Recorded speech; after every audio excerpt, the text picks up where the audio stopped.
Imaginen por un momento los pasillos de una de las universidades más prestigiosas del mundo, la Universidad de Yale. Un lugar donde se forjan los futuros líderes, donde el conocimiento y la ambición llenan el aire. Edificios de arquitectura gótica, bibliotecas inmensas y jóvenes brillantes compitiendo por ser los mejores. Suena como el sueño americano en su máxima expresión, ¿verdad? Pero en medio de este campus idílico, hay un edificio que no encaja.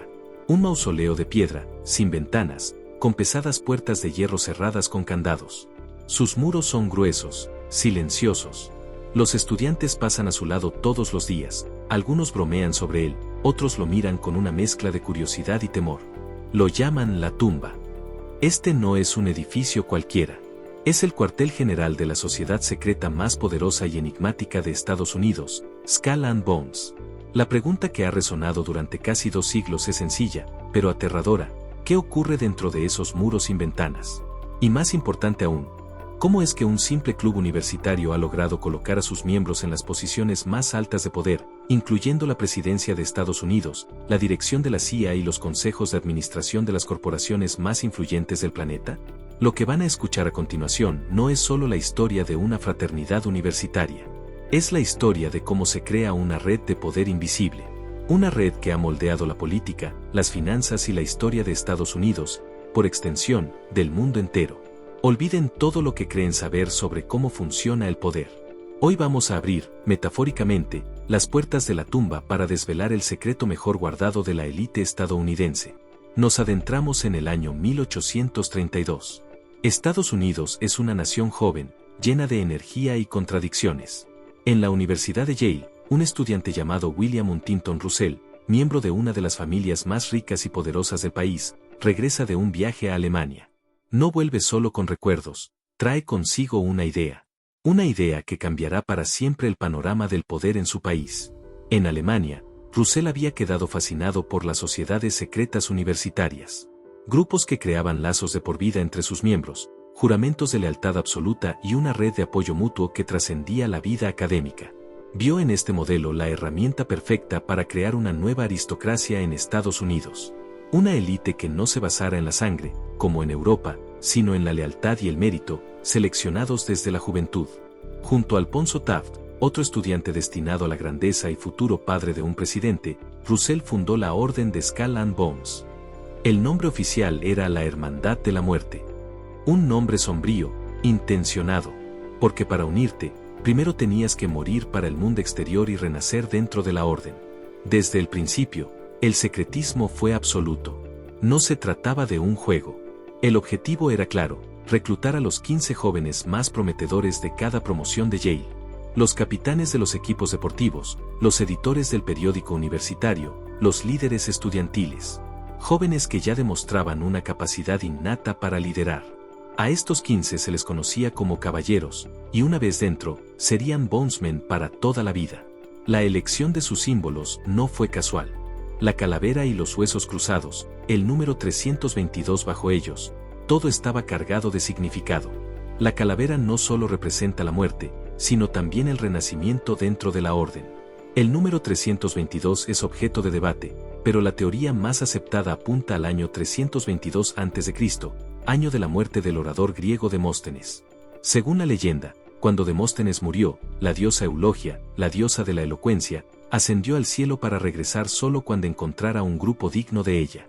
Ese grupo, por supuesto, sería Skull and Bones. Así nació la orden. No como un club para beber y festejar, sino como una incubadora de la futura élite gobernante de América. Una élite unida por secretos compartidos, rituales extraños y, sobre todo, una promesa de lealtad inquebrantable que duraría hasta la tumba. Y como veremos, esta promesa se ha cumplido con una eficacia escalofriante. Para entender el poder de Skull and Bones, debemos entender el poder de sus rituales. Lo que sucede dentro de la tumba no es solo folclore, es un proceso psicológico diseñado para destruir el ego individual y forjar una lealtad grupal indestructible. Cada año, durante el Tap Day de Yale, los miembros de la orden, conocidos como patriarcas, recorren el campus. Se acercan a los elegidos, los iniciados, y con un golpe en el hombro les preguntan: Skull and Bones, ¿aceptas o rechazas? La aceptación pública es solo el primer paso. La verdadera transformación ocurre en la oscuridad. Según las pocas filtraciones que han surgido a lo largo de los años, la noche de la iniciación es un evento profundamente teatral y psicológico. Llevan al iniciado a la tumba. Una vez dentro, lo primero que se le exige es que jure secreto absoluto. Luego, comienza el rito central. Se dice que el iniciado es llevado a una habitación conocida como la cámara sagrada. Allí, debe desnudarse y yacer en un ataúd. En la oscuridad, rodeado por los 15 miembros de su promoción y los patriarcas de años anteriores, debe relatar su historia personal más íntima. Sus miedos más profundos, sus ambiciones más oscuras, sus secretos familiares, y sobre todo, su historial sexual completo y detallado. Piénsenlo por un momento. No es un simple acto de confesión. Es una entrega total. Al revelar sus secretos más vergonzosos y profundos a este grupo, el iniciado se vuelve completamente vulnerable. Este acto tiene un doble propósito. Primero, crea un vínculo inmediato y poderoso. Todos en esa sala comparten ahora los secretos más oscuros de los demás. Segundo, y quizás más importante, funciona como un seguro. Si alguna vez un Bonesman pensara en traicionar a la Orden posee la información más comprometedora sobre él. Es el principio de la destrucción mutua asegurada, aplicado a nivel personal. Después de la confesión en el ataúd, el iniciado renace. Se le da un nuevo nombre, un nombre que solo será conocido dentro de la Orden. Nombres como Magog, Boanerges o Thor. A partir de ese momento, su identidad en el mundo profano, en el mundo bárbaro como ellos lo llaman, es secundaria. Su verdadera identidad es la que le otorga la Orden. Se dice que reciben una túnica con capucha y se les enseña el lema secreto y los apretones de manos. Comen en vajillas de plata que, según la leyenda, pertenecieron a Adolf Hitler, y beben en copas hechas con calaveras. Pero el objeto más legendario dentro de la tumba es, sin duda, el cráneo de Jerónimo. La historia cuenta que en 1918, un grupo de Bonesmen que servían en el ejército, entre los que se encontraba Prescott Bush, abuelo y padre de 2 futuros presidentes de Estados Unidos, profanaron la tumba del legendario líder apache Jerónimo y robaron su cráneo, sus fémures y algunos de sus objetos personales. Estos restos, supuestamente, se exhiben en una vitrina dentro de la tumba. ¿Verdad o leyenda? Esta historia sirve para cimentar la mística de la Orden. No son solo un club, son profanadores de tumbas, poseedores de reliquias prohibidas. Se colocan por encima de la ley, por encima de la moral común. Este acto de profanación simbólica refuerza la idea de que para un Bonesman, las reglas del mundo exterior no aplican. Al final de este proceso, el joven que entró en la tumba ha desaparecido. En su lugar hay un Bonesman. Un miembro de una hermandad que lo apoyará, lo financiará y lo protegerá por el resto de su vida. A cambio, él deberá hacer lo mismo por sus hermanos. Ha nacido un soldado de una red invisible, y su ascenso al poder acaba de comenzar. Una vez que un Bonesman se gradúa de Yale, su conexión con la Orden no termina. De hecho, es cuando realmente comienza su verdadera misión. Skull and Bones no es solo un recuerdo universitario, es una red de influencia activa y de por vida, financiada por una fortuna que la hace completamente independiente y autosuficiente. Al graduarse, se dice que cada uno de los 15 nuevos miembros recibe un cheque. En el pasado se hablaba de $15,000, una suma considerable, hoy probablemente mucho más. Pero no es solo el dinero. Se les garantiza una vida de seguridad financiera. La Orden tiene un fondo fiduciario, el Russell Trust Association, que gestiona sus inversiones y propiedades. Este fondo posee no solo la tumba en Yale, sino también una isla privada en el río San Lorenzo, en la frontera entre Canadá y Estados Unidos. Esta isla, llamada Deer Island, es un retiro exclusivo para los Bonesmen y sus familias. Un lugar donde pueden reunirse lejos de miradas indiscretas, reforzar sus lazos y planificar sus estrategias. Es un ecosistema cerrado de la élite. Aquí, un joven Bonesman recién graduado puede codearse con senadores, jueces del Tribunal Supremo, directores de la CIA y titanes de Wall Street. Todos son hermanos. El sistema funciona con una eficacia asombrosa. ¿Un Bonesman necesita un trabajo en un prestigioso bufete de abogados? Un hermano mayor se asegurará de que su currículum llegue a la cima de la pila. ¿Necesita capital para iniciar una empresa? La red le proporcionará los contactos y la financiación. ¿Aspira a una carrera política? La maquinaria de la Orden se pondrá en marcha para allanar su camino. No se trata de una conspiración en el sentido clásico de un grupo de personas sentadas en una habitación oscura planeando dominar el mundo. Es algo mucho más útil y, por lo tanto, mucho más efectivo. Es una cultura de favoritismo sistémico. Un bondsman siempre ayudará a otro bondsman. Es la regla número 1. Esta red se extiende por todos los sectores clave de la sociedad estadounidense: finanzas, política, inteligencia, medios de comunicación. Crearon una telaraña de influencia que se refuerza a sí misma. Un bondsman en un banco de inversión financiará la campaña de un hermano que se presenta al Senado. Ese senador, una vez en el poder, promoverá una legislación que beneficie a las industrias donde otros hermanos tienen intereses. Un tercer hermano, quizás en los medios de comunicación, se asegurará de que la cobertura sea favorable. Es un ciclo perfecto de poder y lealtad. Y la clave de todo es el secreto. Nunca hablan de la orden. Cuando a un bondsman se le pregunta sobre Skull and Bones, la respuesta estándar es que es tan secreta que no pueden hablar de ella. O simplemente abandonan la habitación. Este silencio compartido es el pegamento que mantiene unida a la red. Saben que su fuerza reside en su invisibilidad. Pensemos en el caso de la familia Butch. Prescott Butch, el bondsman que supuestamente robó el cráneo de Jerónimo, se convirtió en un poderoso senador y socio de Brown Brothers Harriman, uno de los bancos de inversión más influyentes de Wall Street. Su hijo, George H. W. Bush, también bondsman, llegó a ser director de la CIA y luego presidente de los Estados Unidos. Y su nieto, George W. Bush, otro bondsman, también alcanzó la presidencia.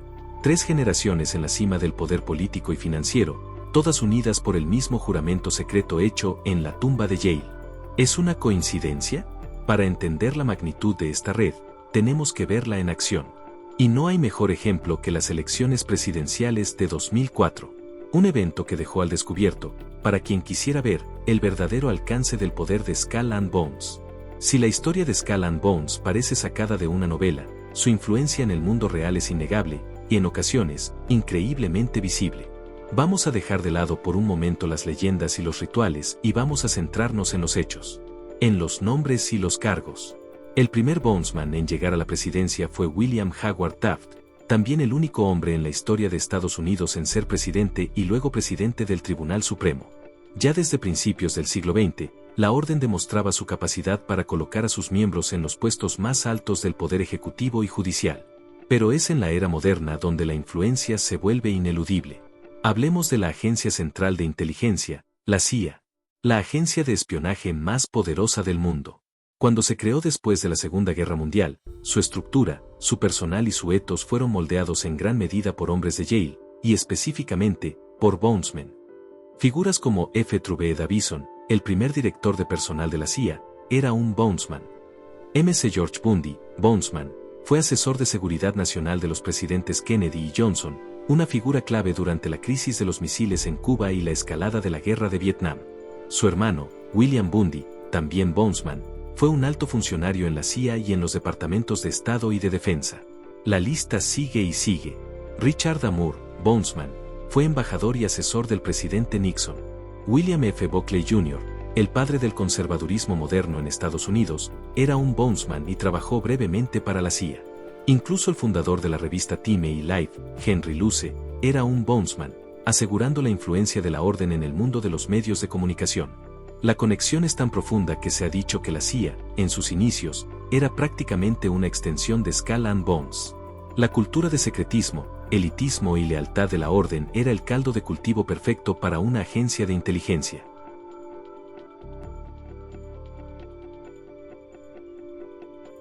Pero el momento que cristaliza todo, el momento que parece un giro de guión demasiado perfecto para ser real, llegó en el año 2004. Las elecciones presidenciales de Estados Unidos. Por un lado, el candidato republicano, el presidente en funciones, George W. Bush. Por otro lado, el candidato demócrata, el senador John Kerry. Ambos hombres, en la superficie, representaban visiones opuestas para el país. Lideraron una de las campañas más polarizadas y reñidas de la historia reciente. El país estaba dividido, pero ambos compartían un secreto. Un secreto que se forjó décadas antes en el mismo edificio sin ventanas de la Universidad de Yale. Tanto George W. Bush como John Kerry eran bondsmen. Pensemos en la implicación de esto. En 2004, los ciudadanos estadounidenses fueron a las urnas a elegir a su líder. Podían votar por el republicano o por el demócrata. Pero sin importar a quién eligieran, sin importar qué papeleta marcaran, el próximo presidente de los Estados Unidos iba a ser un miembro de la misma sociedad secreta. Un hombre que había yacido en el mismo ataúd, confesado sus secretos más íntimos al mismo grupo y jurado lealtad a la misma Orden 322. Cuando un periodista finalmente logró preguntarles a ambos sobre su membresía durante la campaña, sus respuestas fueron casi idénticas y reveladoras. George W. Bush dijo, «Es tan secreta que no podemos hablar de ella». John Kerry, por su parte, respondió, «Es un secreto, así que no puedo decir nada». En ese momento, la cortina se rasgó por un instante. Se reveló que el debate político que consumía a la nación era, en cierto nivel, un espectáculo. La verdadera lealtad de los dos hombres más poderosos del país no era necesariamente hacia sus partidos políticos o hacia sus votantes, sino hacia la hermandad invisible a la que ambos pertenecían. El poder real ya había sido decidido en un círculo mucho más pequeño y exclusivo. Skull and Bones había ganado las elecciones antes de que se contara un solo voto. Este hecho por sí solo debería hacernos cuestionar todo lo que creemos saber sobre la democracia y el poder. La red no solo existe, ha llegado a la cima absoluta. Ha demostrado que puede colocar a sus miembros en ambos lados del espectro político, asegurando que, sin importar el resultado, su influencia permanezca intacta. La pregunta ya no es si Skull and Bones es influyente. La pregunta es, ¿hay algún límite para su poder? La telaraña de Skull and Bones no se teje únicamente con los hilos de la política y el espionaje. Sus fibras más fuertes y resistentes están hechas del material que realmente mueve el mundo, el dinero. La influencia de la orden en Wall Street y en el mundo corporativo es tan profunda, si no más, que su control sobre Washington. Desde sus inicios, la orden seleccionó a los hijos de las familias más ricas. Familias como los Whitney, los Lord, los Rockefeller, los Harriman. Estos nombres no son solo apellidos, son dinastías financieras que construyeron la economía estadounidense. Y Skull and Bones se convirtió en su club social y centro de operaciones. Tomemos el caso de la firma de inversión Brown Brothers Harriman. Durante décadas, fue uno de los bancos privados más poderosos de Wall Street. ¿Quiénes eran sus socios? Una cantidad desproporcionada de Bonesmen. Prescott Bush, el padre y abuelo de presidentes, fue un socio clave durante años. Su suegro, George Herbert Walker, también Bonesman, fue otro pilar de la firma. W. Averell Harriman, Bonesman, fue gobernador de Nueva York, embajador en la Unión Soviética y socio fundador del banco. La firma era tan conocida por su conexión con la orden que se la apodaba la tienda de Bones en Wall Street. A través de este y otros vehículos financieros, la red de Bonesmen no solo gestionaba sus fortunas personales, sino que también dirigía el flujo de capital que dio forma a industrias enteras, desde los ferrocarriles hasta el petróleo. Esta simbiosis entre el poder político y el poder financiero es la verdadera genialidad del sistema de Skull and Bones. Un Bonesman en el Departamento de Estado podía tomar decisiones de política exterior que beneficiaban a las inversiones de otro Bonesman en Wall Street. Y ambos estaban protegidos por el juramento de secreto y lealtad. La influencia no se detiene en los bancos. Miremos el mundo corporativo. Los Bonesmen han ocupado puestos en los consejos de administración de algunas de las empresas más grandes de Estados Unidos. Frederick W. Smith, fundador y CEO de FedEx, la gigantesca empresa de logística global, es un Bonesman.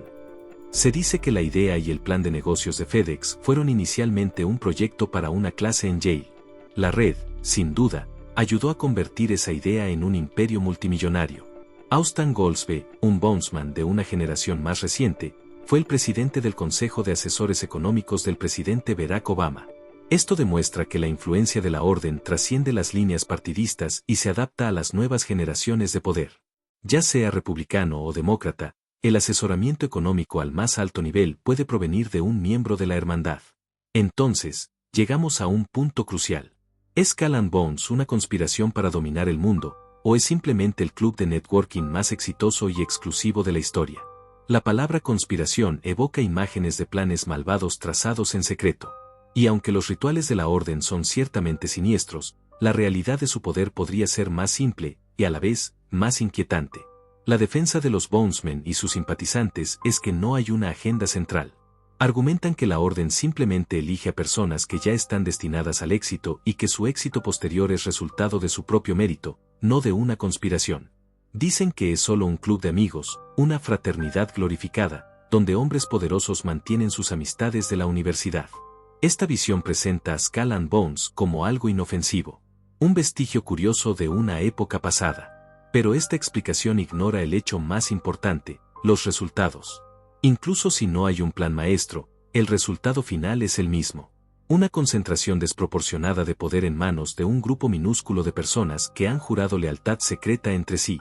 Cuando los miembros de un club exclusivo ocupan la presidencia, dirigen la CIA, controlan bancos de inversión y fundan corporaciones multinacionales, la intención deja de ser relevante. Lo que importa es el efecto. El efecto es un sistema que se perpetúa a sí mismo. Un sistema donde el acceso al poder no se basa únicamente en el mérito o en el proceso democrático, sino en la pertenencia a un círculo cerrado.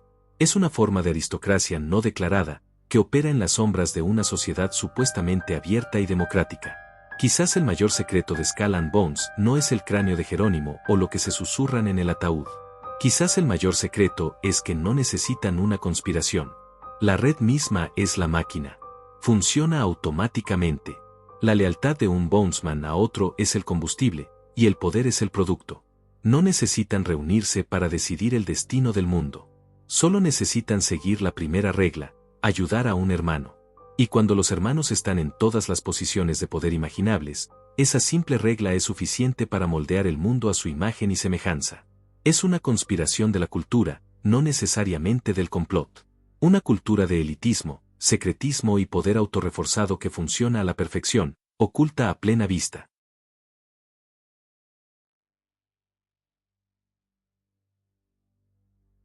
Hemos viajado desde los pasillos de Yale hasta los salones del poder en Washington y Wall Street. Hemos desenterrado historias de rituales macabros y hemos trazado una red de influencia que se extiende por 2 siglos de historia estadounidense. Y ahora, llegamos a la pregunta final, la más importante de todas. ¿Qué significa todo esto para nosotros, los que estamos fuera de la tumba? La historia de Skull and Bones nos obliga a enfrentarnos a una verdad incómoda sobre la naturaleza del poder. Nos han enseñado que vivimos en democracias donde el poder emana del pueblo, que a través de nuestro voto, elegimos a nuestros líderes y decidimos el rumbo de nuestras naciones. Pero la existencia y el éxito de una organización como Skull and Bones sugieren que hay otra capa de poder. Una capa que opera por encima de los procesos democráticos, inmune al escrutinio público. No se trata de decir que cada decisión importante es tomada por un Bonesman. El mundo es demasiado complejo para eso. Pero si se trata de reconocer que existe una clase gobernante, una élite interconectada, que tiene una ventaja abrumadora en el juego del poder. Skull and Bones es quizás el ejemplo más puro y extremo de esta clase, pero el patrón se repite en otros círculos exclusivos en todo el mundo.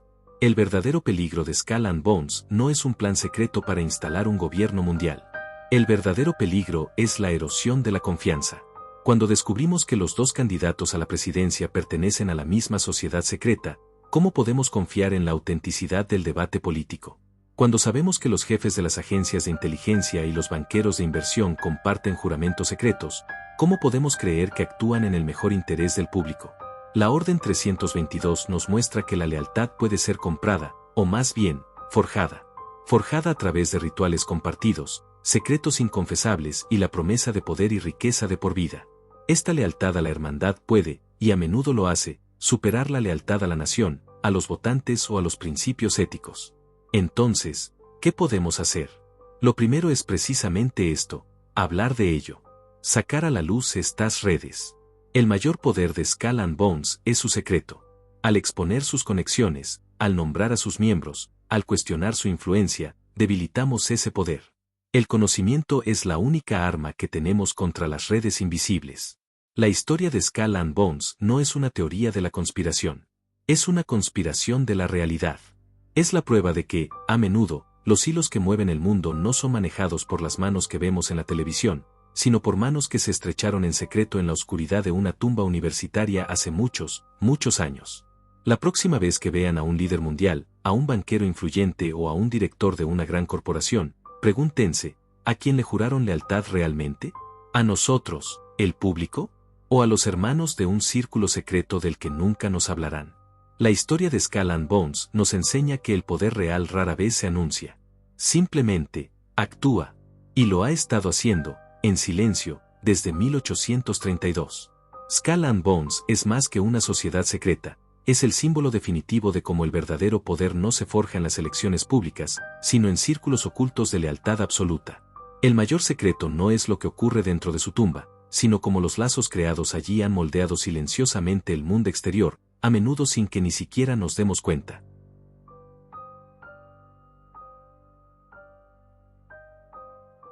Llegar hasta el final de esta historia demuestra que no te conformas con la versión oficial. Demuestra que tienes una mente curiosa. Y esa curiosidad es precisamente el motor de este canal. La historia de Skull and Bones es solo la punta del iceberg. Hay docenas de otras redes, sociedades y grupos de poder que operan en las sombras, y planeamos exponerlos uno por uno. Si quieres que sigamos sacando a la luz estas historias, te pido dos cosas muy simples. Primero, deja un me gusta. Cada like es una señal para el algoritmo de que este tipo de contenido importa y debe ser visto por más gente. Y segundo, y más importante, suscríbete para formar parte de esta comunidad. No se trata solo de ver videos, se trata de construir un espacio para mentes inquietas. Activa la campanita, porque lo que viene a continuación es igual o más impactante. Ahora me encantaría leerte a ti. Déjame en los comentarios, ¿qué otra sociedad secreta o misterio histórico te gustaría que investigáramos a fondo? Leo todo lo que escriben. Gracias por tu tiempo y por tu inteligencia. Hasta la próxima investigación.